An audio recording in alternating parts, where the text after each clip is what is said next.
The left hand doesn't need to know what the right hand is doing. And I never understood it. I was like, oh, whatever, dad's talking. Bah.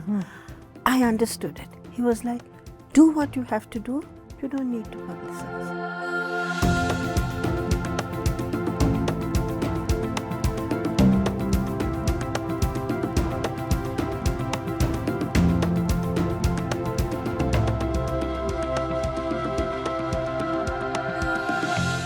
Hello, welcome to Transcending Boundaries. I'm Reeta Roy.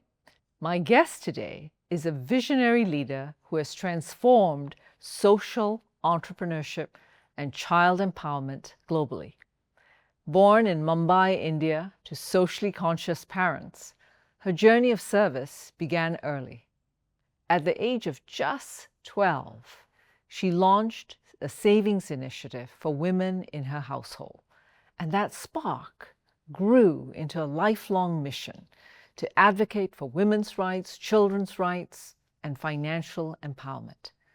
She is the founder of several groundbreaking social ventures, including MelJol, Childline India, Helpline International, Aflatoun International, and Child and Youth Finance International. Her initiatives span over 100 countries, impacting millions by advancing financial literacy, child protection, and systemic change. She herself has overcome significant challenges, from gender bias to cultural barriers, and she's done so with remarkable resilience. She founded Catalyst 2030, a movement of social entrepreneurs advancing global collaboration to achieve the Sustainable Development Goals. At the One Family Foundation, which she also founded, she supports the growth of social innovators. And now she's launching a governing council on social innovation with several governments. Please join me in welcoming a fearless innovator, a trailblazer in social entrepreneurship, a champion for local voices, and a global advocate for children and young people, Jeroo Billimoria. Jeroo, thank you so much for being here. You are a powerhouse, a social innovator, someone who believes so much in the dignity of the human spirit. You believe in reaching people who don't often have the same opportunities. That's how you've led your entire life. And yet, even for a powerhouse, there were early beginnings. Childhood, early years which shaped who you became. I know you grew up in Mumbai to a family which was very socially conscious. Will you tell us about that childhood, about your parents? First of all, thank you for giving me this opportunity to talk with you, Reeta. And I'm a big fan of yours because you embody everything in terms of a total different leadership style. So it's a super pleasure to be having this conversation with you. Thank you. Mommy and Daddy shaped me to who I am today. I have to say, firstly, being born in a Parsi household, as you know, we are brought up on three things: good thoughts, good words, good deeds. And we are told that should be the philosophy of your life. And Mom was a professional social worker, so she was very much from my childhood saying that you have to learn to give back. And that is something which you have to do. And we were not super rich, but we were okay. So it was always that you don't need much. What we have is enough.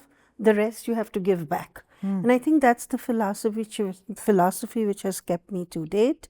And she gave me, I always say, a lot of the theoretical orientation, because I remember sitting with her and her talking about different theories of change at that time. Wow. So it was really something which we grew up with, on how we should do social work practice, how it has to be community centric, all the fancy terms we're talking now, I sort of grew up on them. And then there was Dad, who was much more conservative. Mom was this liberal backpacker, traveled through Europe alone. She was born in 1928, so you can imagine. Oh. And there was Dad, relatively conservative, an accountant, and his whole theory was, you have to be kind. You have to be gentle. So he always thought, and he said, charity starts at home. So look after all your relatives, look after the staff that we have at home, and look after the community. So for me, when I grew up, I had this theory and Dad's strong emphasis on just being kind and gentle and supporting. And when Dad died, I really think it was a changing moment for me, because I still remember his body, and then all of a sudden the word got out and there was a long queue of people. Like our house door had to be opened, and there was, like, we were on the second floor right through till the ground floor. All of a sudden everyone from the streets just wanted to pay respects. I asked, what's happening? Mummy didn't know it. And then one by one we started talking, and they said, sorry, I'm speaking in Hindi, but he did this for us, he did this for us, he helped us. So all of a sudden, it for me clicked that you need the theory, you need the kindness, and when you do something, he always used to say the left hand doesn't need to know what the right hand is doing. And I never understood it. I was like, oh, whatever, Dad's talking, bah. I understood it. He was like, do what you have to do, you don't need to publicize it.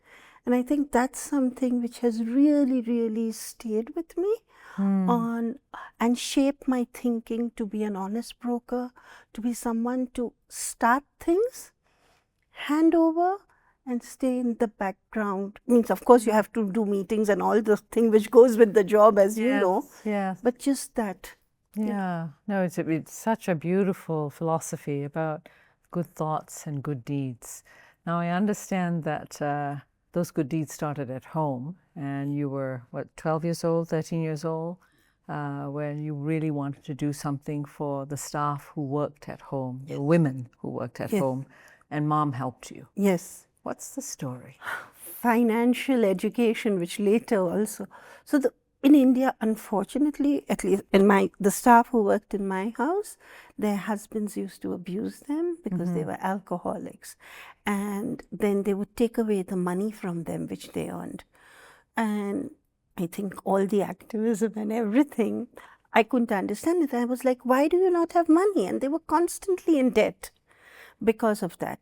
So all of a sudden, Mom said, okay, if you want to do something about it, start. Ask them what will help them. And I think the point was that, we have Diwali, and Indians, we love our jewelry. So Mom and Dad used to give them gold or silver, depending. Or if there was a big occasion, we would always give them some jewelry as a thank you. And always it was gone because it was taken away and sold. So then I asked, so Mom said, if you have to listen to them, you have to ask them. And I asked them, and they said they never have any money and they want their children to have a better life, but they don't think it will happen. So since Dad was very financially aware, he had taught me a lot. I said, okay, so what about starting bank accounts? And they were very scared, the banks. So I said, why don't we go to the bank? I went with them to the bank. The bank manager laughed me out. He knew my parents. Then I said, Mom, you have to come with me. So we went. That time there was no KYC, but they really wouldn't. So we had to guarantee them. They opened the bank accounts. And I'm happy to say, when we were last in touch, the woman had, so we started with the 2 women who worked with us. They had bought houses, their sons had graduated and had good jobs. Wow. And sort of we could see that financial empowerment. One of them said, yeah, my daughter-in-law also can't do anything. I have, and we got them pension funds. So for me, the idea that financial security was very important. It started with learning from them.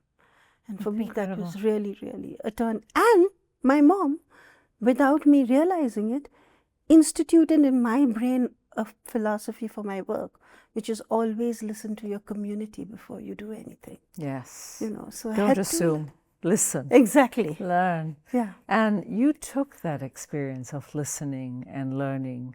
I think it's been true all your life and all through your career. And I know that the early parts of your career, you started working with people who were homeless in the US. Yes. Yeah, before you built something incredible in India to help children. But I think the first order of the day was listening. Yes. Yes. What happened with working with the homeless? Working with the homeless, first of all, we identified because our skin, they always used to say, your skin and our skin is the same, in many ways. So where was it? Was in New York. I'm sorry, I should have said that. Okay. In New York City, when I was doing my master's in management, in nonprofit management at the New School. So I worked with the Coalition for the Homeless as an intern, and I used to do their community outreach. And I think for me, I realized that it was always charity for the homeless which was happening, and we needed to shift it into them having employment. And from the biggest shock working with the homeless is that how lonely they were, how badly they were treated. And I went into the tunnels where they used to sleep. So for me, it was really a shock about the loneliness, but also that if we could empower them, and if they got a house and a job, they could get out of the situation. So that was the takeaway. And it also made me realize I need to work with street kids. That would be the first thing. Initially, I wanted to focus on women's rights because of that. So came back, and Dr. Armaiti Desai and my mom, the then director of TIS, between them, they said, you're working at Tata Institute. I wasn't given much of a choice. I was just informed, Yeah, you will work there. Yeah. So I was, okay, I'm going to work there, but my passion is street kids. So because of the homeless, I'm going to work with street kids. And because we had a phone line where I used to help the homeless get into shelters every night, I said, I'm going to start finding out. And I asked the street kids, and the same principle of listening, what would you want to do? For them, they said, all of you, and it's a Hindi word, uncles and didis, that's what social workers are called, elder sister and uncle. All of you go home at 9 o'clock. We are the ones who are left on the streets. So what do you care about us? For you, you have a job, you all make lots of money at our expense. We are the ones who are left with nothing. I said, okay. First of all, to be clear, I'm teaching, my money comes from there, but I want to listen to you, and you need to tell me what would you like? And it was actually their idea that they would have someone to call. So I said, okay. And they used to come to my house. So it started because they used to call me at all hours of the night. And then sometimes my mom was fantastic. Sometimes they would stay the night at my house if they were unwell or something. So my house was a semi-drop-in center at a point. And my office at Tata Institute, I had the security come to me saying that this is not good enough at a certain stage. But anyway, so we started with starting a phone line, which was my own 7-digit. But they said, this is not going to be good enough because, Didi, today I'm in Bombay. Tomorrow, if I want to, I'll take a train and go to Pune. Then do you expect me to remember another number? I was like, okay, so we have to get we need to get a 4-digit number or a 3-digit number. That took 2 years to get, but we got that number. And then they gave us a number 1098, and I was like, how are we going to remember that? So I said, sorry guys, I don't have a choice. This is the number. So they said, oh, see how dumb you are, they actually told me that. They said, it's so easy, thus, now, art. 1098. So I said, oh yeah, okay. So that's what became the catchphrase for Childline, where it became, thus, now, art, 1098, Childline mere saath. That means Childline is with me. And because no one was willing to fund a project for street kids, by street kids, which it was in the initial phase, the street kids did their own survey. So we did drawings and photocopied it. And then they went and asked others what would be the main service, the training. They staffed it. So for me, my learning over here was two, other than the listening and building. The second was the community can solve their own problems. And I think, so these were the two things. And their guts and courage, it still inspires me to date. If I'm stuck, I'm like, what would they say? What can I take forward? And the spirit of the streets, the bindas, they had nothing, but they could find joy in going in the rain and playing in the rain. That was the joy. So I also start becoming less of a pampered brat and more, who was spoiled, and just learning to appreciate the positives, even the smallest thing. So I also stopped grumbling, and it became my philosophy, the grass is always full, That's a beautiful story. You must have met some extraordinarily young, bright, creative, tenacious young people. Definitely, definitely. And they still, to date, if I go to Bombay, at a certain point in the night, I'll just go and do a night round, talking to the kids or whatever, to listen what they are saying. Wow. When did the words social entrepreneur come into the vocabulary? I see your face has changed. What does that mean? Honestly, I didn't know that word. It was when Ashoka approached me and they wanted to give the Ashoka Fellowship to me, and they said, "You're a social entrepreneur." I said, "Huh? What? Okay, I'm a social worker." They said, "No, because you're using business principles, because Childline's whole management model is a social franchise model adapted for the sector." That also had a philosophy, but I'll say that. But so I said, "Okay, I'm a social entrepreneur, whatever." And that was it. But it bothered me, this term social entrepreneur, I'll be honest with you, because everyone was made into fashionable heroes, and I just don't like the hero culture. I don't like that. Firstly, I hate being in the limelight. As you know, even if there's a photo, I'll try to hide at the back. So part of it is who I am. But also this whole Childline would not have been Childline were it not for the street kids who gave me the courage to do it. Were it not for my students who worked and the first core team which came on board, and then the 11,000 team members we had as we expanded. So for me, the learning was that it's not really the social entrepreneur. Yes, there is a certain amount where you sort of have the idea and take it forward, but it's everyone and it's the community. And therefore, if we have to bring about social change, we are all innovators in our own way, bringing about the change. Yes. So that was my learning, and that's what I've pushed with Ashoka, with Skoll, with Schwab, and I think slowly the term which is coming is that. And I think the biggest innovators are actually in the government sector, when we did the partnership with the government, and that has also, they have a passion for change. So it's finding the right people, you know. So finding the right people who believe in this. yes, in the government. So with Childline, when we started in India, to go national, I had, being an accountant's daughter, the first thing I do is back of the envelope accounts. And I did the math, and I was like, the largest organization in India which fundraised then was CRY. And I looked at what their budget would be, and I said, we'll need 5 times that if we have to make Childline a national service. It's not going to work. So we need to partner. So from year one, we started cultivating the government, finding the right people. And honestly, Childline could become in every district of India, mainly because of our partnership with the government.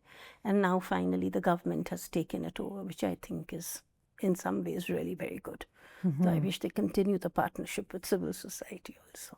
That's remarkable. That's a remarkable story about starting or enabling or listening and going with young people who wanted to start something to help themselves and help each other to something which is now national across India. It's remarkable. Now, at some point in the story, you left India and you've moved to the Netherlands. How did that come about? And what was that experience like to go to a country this large, this complex, so diverse, to a small country in Europe? So, one reason my husband, Bertian, whom you've met, and is so super fabulous human fantastic, amazing human being. Fabulous so human being. I was really lucky to find him. And actually, my street kids made the marriage happen. How did that happen? So there were 4 PwC people who were on a special leadership course. And this is now here it's not the acronym, here it's the firm, the accounting firm. Yeah, PricewaterhouseCoopers, which is then now PwC, and they had come for this leadership course. And they took a liking to my husband, and because he's 2 meters tall, they thought he was a nice tree to climb. So they would start here and then go and sit on his shoulders, and that was their how do you call it? Their hobby to do while he was around. So they decided that this man is going to be nice for Didi. And I didn't realize it then, but they kept pushing us together. And then my team caught on, and well, the rest is history. We are touch wood, very happily married. So they pushed towards that, and that's why when we got married also, we had the official marriage, but we had a marriage which was designed by the street kids. So they always wanted to be part of a Hindu, like a film marriage. So one of our main marriage occasions was a Hindi filmy marriage, because they said we were the ones who made this happen, Didi. This is how it will be. So well, that's the story and the secret behind my marriage. I moved to Netherlands, and honestly, it was very, very lonely. Because it was a small country. I knew nobody, and I wanted to do something. And I'd made a commitment. I didn't want to take Childline global because I didn't like brand building and creating a global organization, but there was something which we could spread. So I had made a commitment to help some countries, and there I was not speaking the language. So I think it was a tough few years. It's still sometimes a tough few years because the NGO sector in India is super vibrant. It's not as vibrant in the Netherlands. My Dutch is passable, but most often they think I'm a cleaner. That's how bad my Dutch is, which is, so it's been a challenge. Let's just leave it at that. Yep, leave it but there. It gave me the opportunity, and that I'm really grateful for, to start acting on a global stage. So I'm very grateful for that, because I would never have gone global otherwise in that sense. Yes, and Jeroo, you've started organizations which have always supported children, whether it's children's literacy, children's safety, their self-discovery, their actual self-determination. So that has been extraordinary, and you have done it on a global scale.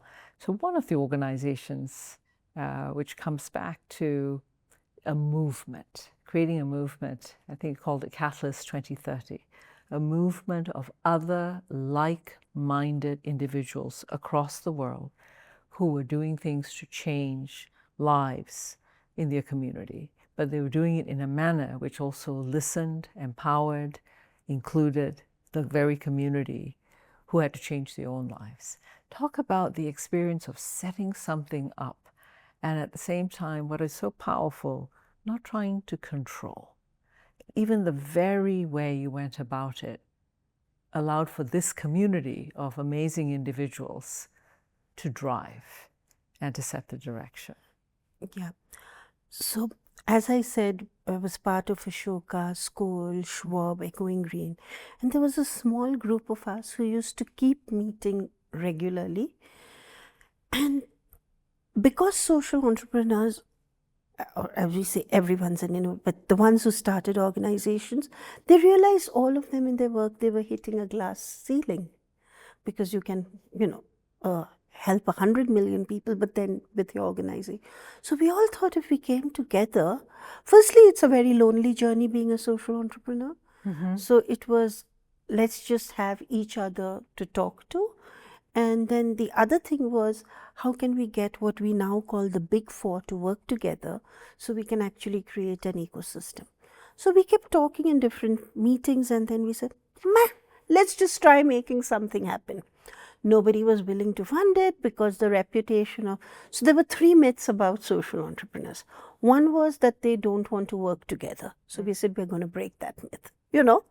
The second was the funding ecosystem was very project-based, and we said we don't want that, and we need to shift that into, like what Mastercard is doing. Mastercard supports us beyond, So that is there. So that we wanted to change the funding ecosystem. That's why you got the special recognition in the awards right in the first year, And then the third part was, we need to create some sort of a way where governments start recognizing us.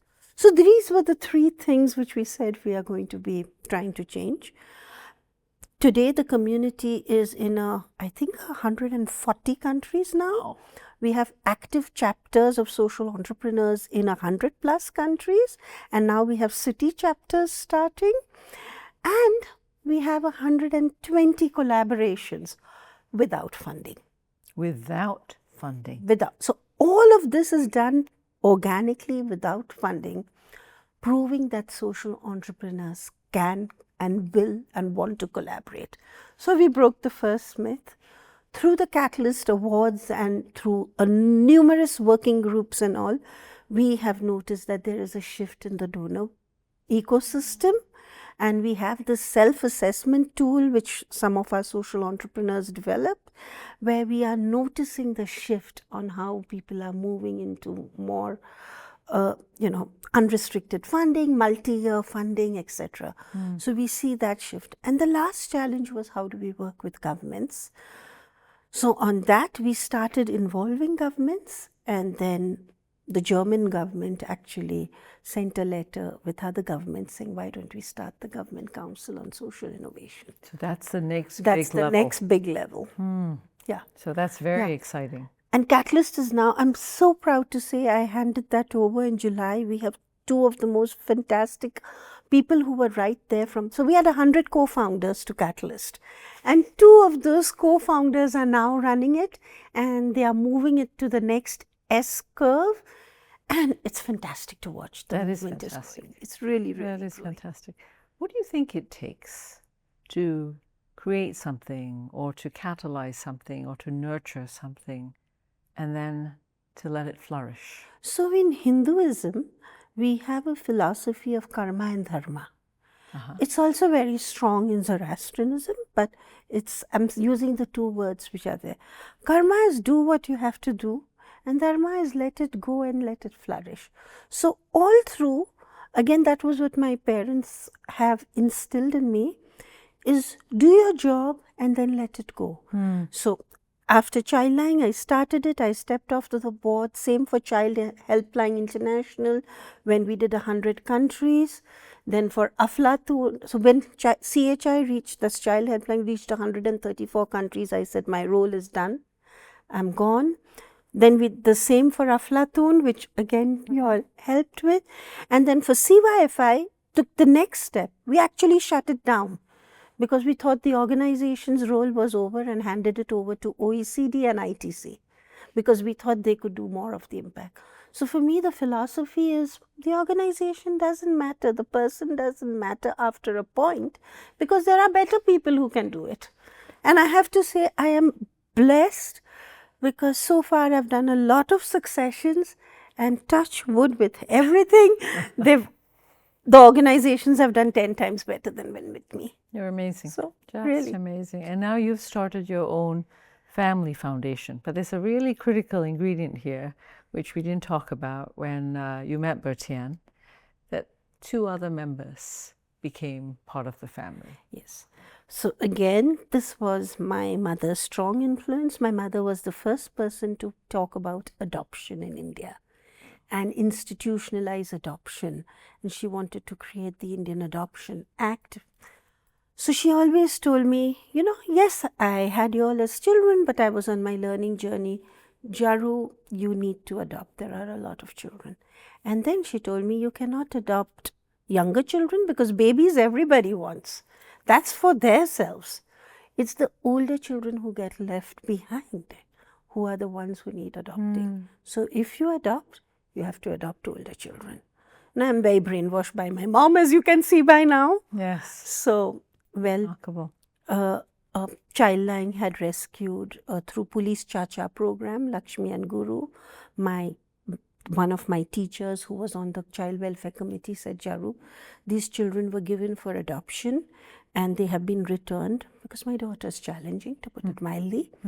And because they have been returned, now they are going to be split, brother and sister. So it's going to be a challenge, but why don't you adopt them? I said, okay, let's do it. And that's we came. And to the credit of Lakshmi and Guru, my children, when they became in their 10th anniversary of adoption, we sort of celebrated it as a milestone. They said, Mom, Dad, we were really lucky that we got you, even though we don't always say it. And she was cute enough to say, even though I make your life hell. Very sweetly. She said, we need to give back. And that's where One Family Foundation got born. and Lakshmi and Guru. Less Guru, more Lakshmi. She got her school and classmates together and they gave their pocket money and everything. And they said, we are going to start sending money back to India. So they did their own survey. They found out what they wanted to give. And it wasn't large amounts of money. It didn't really need a foundation, but they wanted it, so we set it up. And then, you know, like as they grew older, somehow they outgrew that, Leeta, believe it or not. Wow. So then mom got stuck with the foundation, but it really became a very good grounds to just incubate ideas which will fail. So what, again, so now in One Family Foundation, if someone says this is definitely going to fail, then that's a good place. So Catalyst, initially, as I said, no one wanted to fund us. We incubated it, you know, and well, now Catalyst, I'm so proud to say, in December, they got their 5.0, the US registration, and it's totally going out. Now we are incubating the Government Council for Social Innovation, and we still don't have a name, but the tentative name is the Distributed Development Platform, which is going to be built by the community, for the community. So going back to my street kids roots. Yes. And this one is a 99.9% failure chance. Okay. Yeah. So for this, we are even putting in all the MVP money. We've put everything in all on our own. And we are not rich, please, I want to be very clear. So these two, I hope the Government Council takes off. The government of Luxembourg is launching it in April.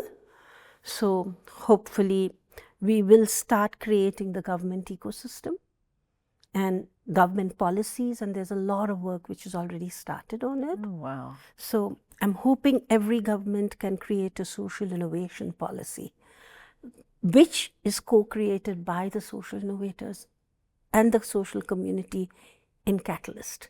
So we are already seeing that transition which is taking place. But then when I was in my 3 trips before, my street kids, when I had one of my nightly walks, were like, people are forgetting us. India is getting richer, we are getting forgotten. So this distributed, whatever the name it shows up being, is going to be a community platform co-created with the community, by the community. So this one I'm very worried about, I'll be honest. Maybe in 2 years I'll be saying I failed. But if it succeeds, it will be shifting development and putting development and the community in charge of their own change. I just love the fact that your primary criteria is to select something, an idea, a concept that is almost guaranteed to fail without nurturing, without incubation, without an opportunity to actually succeed or to become something different. So that's fantastic. You are, I meant what I said when you're a powerhouse, and in so many ways you're unstoppable. Unstoppable. And I was saying that I know Mom's no longer with us, but when you look back and you think about that young Jeroo, that 12-year-old, that 18-year-old, that 24-year-old who was busy doing things, acting, taking action, and you see other young people like that today who have that sense of idealism, who want to do things, may not always have the right tools or the right exposure. What's your advice? Well, follow your heart is my first thing. And my second is enjoy life and don't take yourself seriously. Really. Because if you take yourself too seriously, your ego is driving you and your decisions are taken by your ego. That's my reason. So follow your heart, follow your passion, give 24 hours, 7 if you have to, if you have the energy to it, but genuinely enjoy life. Remember, we are 10 billion people in the world, and if you look at the forests, the trees, the whole earth and the galaxy, we are one drop in a trillion or quadrillion, God alone knows. Enjoy life, let it flow. Let it flow. Let it flow, let it go. Wow. What's next, Jeroo? These 2 projects and hopefully grandkids. That's great. No, that's going to take some time, but No, yeah. that's wonderful. That's also about generational change. Yeah. And values enduring. You've had an extraordinary experience working with so many different types of people on different issues, different parts of the world. I just wondered if you reflected as a woman in this field, as much as we think women are everywhere, and they are, what was it like? And what were moments where you learned something about yourself, but also about what it really takes to support other women? So I think in this sector we need more women, because women come with a more collaborative mindset. We by and large want to help each other. I've also met some women who want to put you down. I don't want to deny that. So you have both sides. But by and large, at least I'll speak for myself, I am who I am because of really powerful women role models who have been there and shaped me, other than my mom, Dr. Almighty Desai, who was my professor in Tata Institute, who supported me. So at least in India, I found really strong role models. And even in Catalyst, I see they come with a lot of things.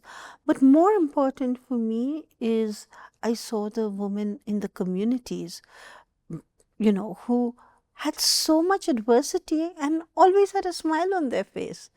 So I think for me, the true essence of feminism is that inner strength and smile, which I don't know, which it's not a tangible. I don't think I could articulate it with like this or this, But it's the inner resilience. But resilience, I feel, okay, I'm not doing a great job on this, so I apologize. But it's that inner sense of going on, whatever it takes. And I think that's what a lot of women have. You were on a track when you said that this is not it's not just an adjective, or it's not a phrase. It's something about the human spirit. Yes. That wants to survive, that wants to thrive, and that also it's almost a force for perseverance. And a force for good. And a force for change. And a force for change. Yes, and I think that is what embodies femininity to me. The positive force for change and goodness. And I think that's what I've seen in my work across the years with the community, the social innovators, the women in government who have that across the whole board. And I think my powerful allies have always been women. Of course, men also. I'm not saying it's minus them, but I think they've been always very, very powerful. And how do we cultivate more of that and help people tap into that inner strength that they have? I think by talking about it, Reeta, more and more, because in a sense, women are almost taught in school and all that to succeed, you have to be like a man. It's, that's the sort of, so they force the type A personality in a woman rather than the feminine, nurturing, inclusive personality, which is, I think, almost by default in a lot of women. And I see this much more. India has very strong women and they do everything, and very rarely will I see them trying to push. And this is not a negative, but in the global phase, I feel I am not as powerful as a woman because my leadership style is not this super assertive, make myself known in the room type of a leadership style. So I do think in many ways, because that is not recognized, it's a disadvantage. I have to say with Catalyst it wasn't, but when I was working with central bankers and CYFI, definitely.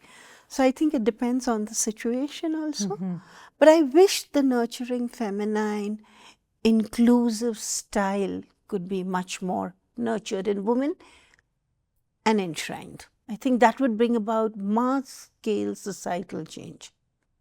Wow, that is Really insightful. And so we will talk about it more. And I'm sure there'll be more occasions to ensure that we don't shy away from things which may seem fuzzy and soft, but really are intrinsically who we are as people. Exactly. And to call and to tap into those strengths. Yes. What also struck me was when you were talking about working with the homeless in New York, working with street children in India, and a comment you made about your own journey. You used the word loneliness. Yes. That people felt alone, that there was no one else who understood them, or that they weren't seen or weren't heard. Yeah.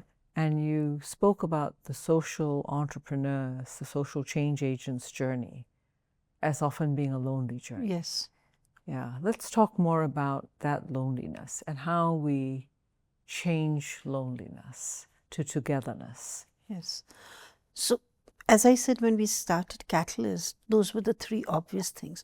But the more we got together, and after the first few years of Catalyst, the thing which people said, which struck me, was I made friends through Catalyst. I had a community of my own I could talk to without having to, you know. And that's when we started realize, and I'm speaking now for me, but I've heard this from many social entrepreneurs, is you're doing things, you're starting things. Normally when you have a crazy idea, nobody's really willing to fund it, so you put a lot of your own money, friends and family money in, at least that's what you try. You take the idea forward, you build it, and then I'm quoting a social entrepreneur. They said when corporates exit, they have enough money to be able to have their stocks, their shares, and a quality of life. When a social entrepreneur exits, they have nothing. And probably they've lost their savings in all of it already because they've built the whole thing. And that acknowledgement, and that's also a stress because you can't really talk about it. But now there is a community where they are able to share these sort of worries and concerns. It's also very tough for many people on family life with social entrepreneurs. So there's a lot of loneliness for myself, and I think therefore we have realized Catalyst is a community of like-minded souls, and then all the other fellowships which help with that. For my own self, I think it was trying to prove an idea initially. It's very lonely because you're not sure about it. I have been truly blessed, and I say this because when I was in India, my mom was there, and I think I brainstormed every idea on the dinner table. And now with my husband, to the effect that sometimes my team will say, I'm stuck, and they'll say, why don't you go home and talk to Bertian? And, but that also made me realize the need, and this is why I said enjoy life, realize the need that you need to have that ecosystem of friends. You need to take time off. I didn't do it when I was young, and again, I was blessed. My friends used to take me from work saying, we are taking you to dinner, we'll deposit you back, but you are taking that time. But having that makes me the whole person to give more. And it would be very lonely otherwise. And sometimes, despite all of that, when one's curating the idea, and like for the distributed development platform, whatever its name will be, I feel very lonely because I'm not sure I'm being able to sell the idea too well. It's very clear in my brain, but I know I'm failing. So that thought process in itself for me is also a very alone process. I don't know. No, you're talking about a solitary process. Yeah. And sometimes it may not be well understood because you can't yet fully articulate it in a way that lands and allows others to help and support. Yes.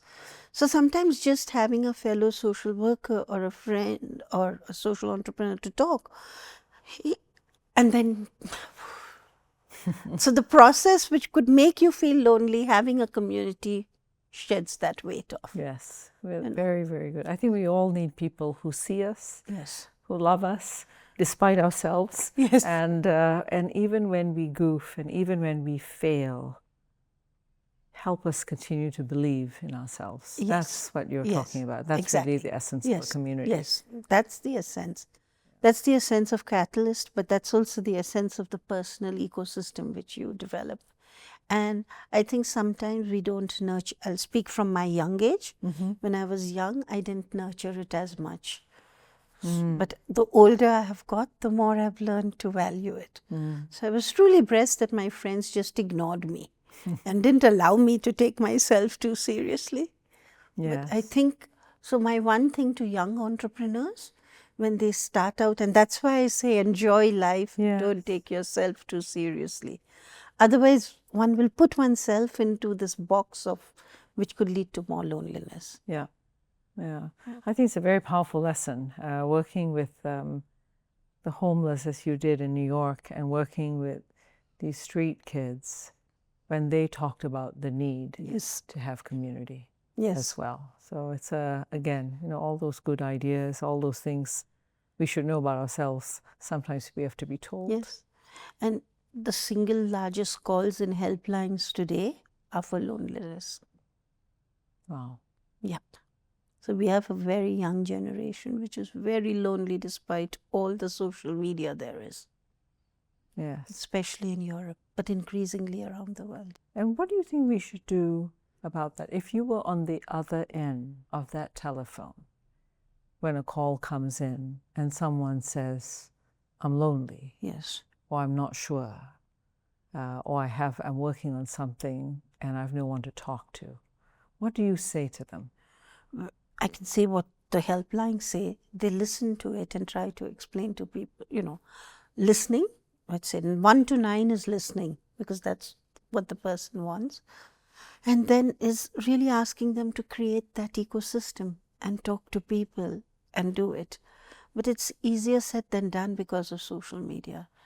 So, yeah, I think we need to change social media and create something where we are able to really, really, do something different, where we encourage more physical, in-person interactions. Yes.